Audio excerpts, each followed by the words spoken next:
My name is Mathilde Renauld, and I'm a paper conservator, and I'm presenting today on behalf of my co-authors, Donna and Grace O'Boyle, who were involved in the curation of the project presented. In March 2020, like many institutions worldwide, the National Gallery of Ireland closed its doors to staff and visitors. It was only in October 2020 that conservation staff returned on site. This was done on a roster to ensure workspaces and equipment were not overcrowded.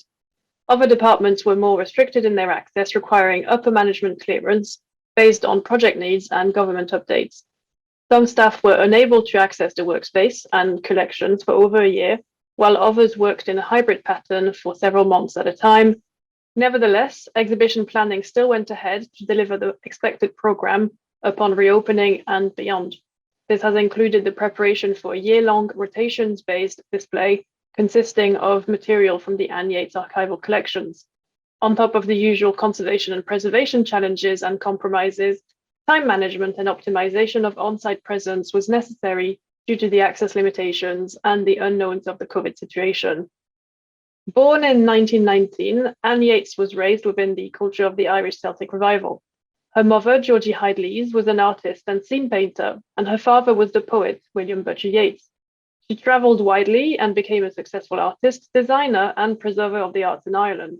She worked as chief designer for the Abbey Theatre, founded the Graphic Studio Dublin, and was a founding member of the Irish Exhibition for Living Art, a yearly exhibition of avant-garde art.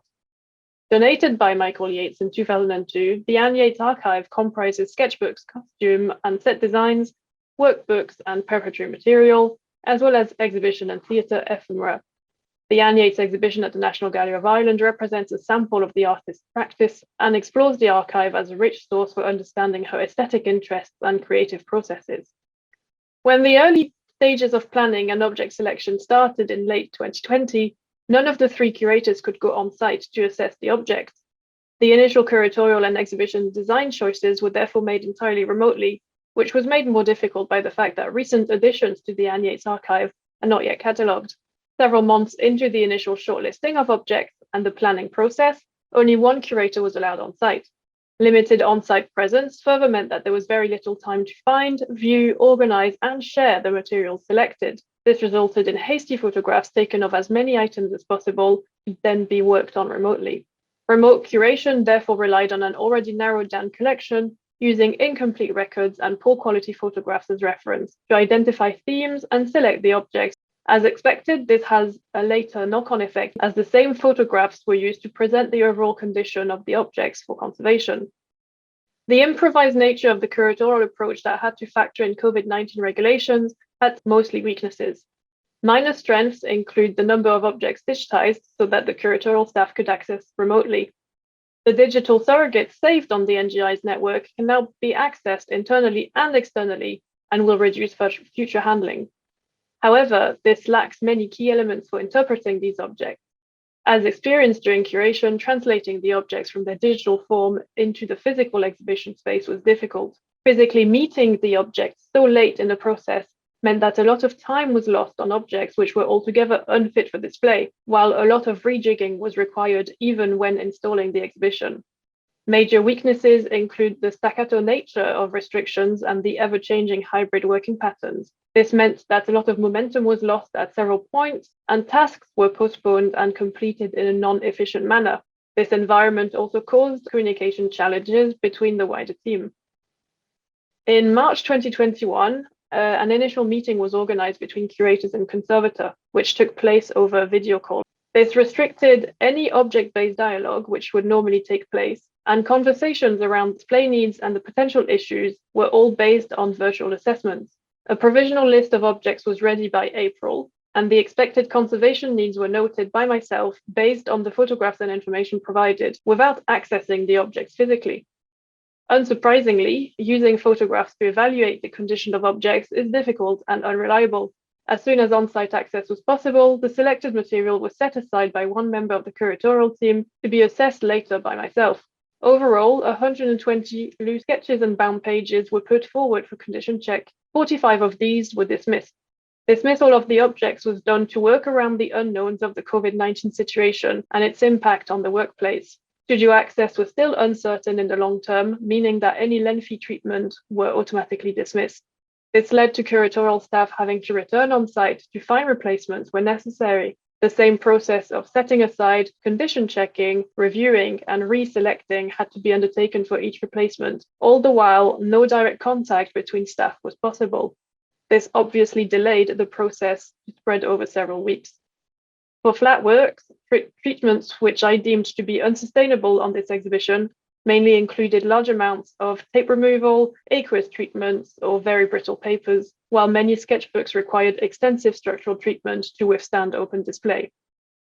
In many cases, sketchbooks such as this one were virtually assessed as fit for display, to later be found to be in a condition unfit for any display. The photograph presented for this object is the one you can see here. It is of poor resolution and only shows the selected display pages. My condition notes at the time of the virtual presentation were positive and actually anticipated minimal conservation. However, when I assessed the object physically, I found that the sketchbook had no spine left and the binding was failing. The individual folios further suffered from loss of tensile strength in the centerfolds. This was therefore unsuitable for display, and the lack of time for treatment meant that even stabilization was very difficult for me to envisage. The sketchbook was therefore dismissed and the selected pages were photographed instead. As with many other similar examples, the image and the information shared virtually gave no indication of the three-dimensional nature of the object, let alone its true condition. In some cases, I had even anticipated mounting needs for objects which turned out to not be flat works. For the 85 objects confirmed by May 2021, the display rotations had not yet been finalized, and 11 sketchbooks had page turns planned during the year-long display. This meant that I did not know which objects would go on display first and how long they would be needed for. So I had to work on the assumption that all objects may be needed for installation in the first rotation in October. This left 6 months to conserve and prepare the objects for display, meaning that prioritization was absolutely necessary, and especially so with limited access to the studio. For this purpose, objects were categorized based on their condition and projected treatment time. Thanks to my earlier condition triage, the majority of selected objects required minimal or no treatment, such as surface cleaning or minor flattening needs and straightforward mounting. These were prepared as a priority in order to build a displayable group ahead of lengthier treatments to circumvent any loss of access to the studio or any sick leave that might happen during the project. In parallel, many of the sketchbooks requiring no treatment for display had their display props made in this time, relying on simple cradles made of fluted board. Conservation was delivered in groups according to treatment type to further optimize time. For instance, all objects requiring crease reduction, such as seen on the left, were treated together. Minor creasing was easily remediated after surface cleaning using an aimed ultrasonic mister and localized pressure. Here, we encounter the first type of compromise that had to be made. The object on the right-hand side is a watercolor and ink drawing on paper pasted onto acidic board. This object would benefit in due course from board removal, but it is otherwise stable for display purposes. So I decided to not treat the object in an effort to save time and in agreement with the curatorial desired to retain objects in their organic archival shape as much as possible. So these objects were displayed untreated with the view of returning to treatment when possible after display.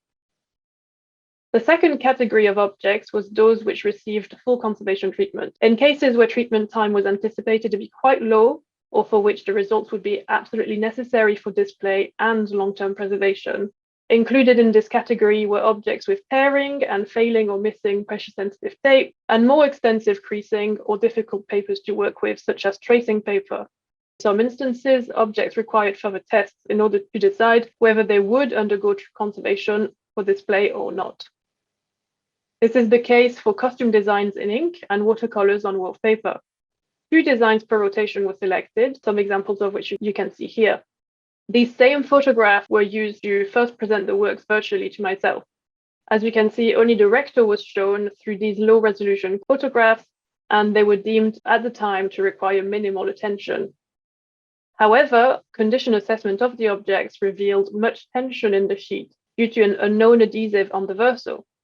I worked with 2 possible outcomes.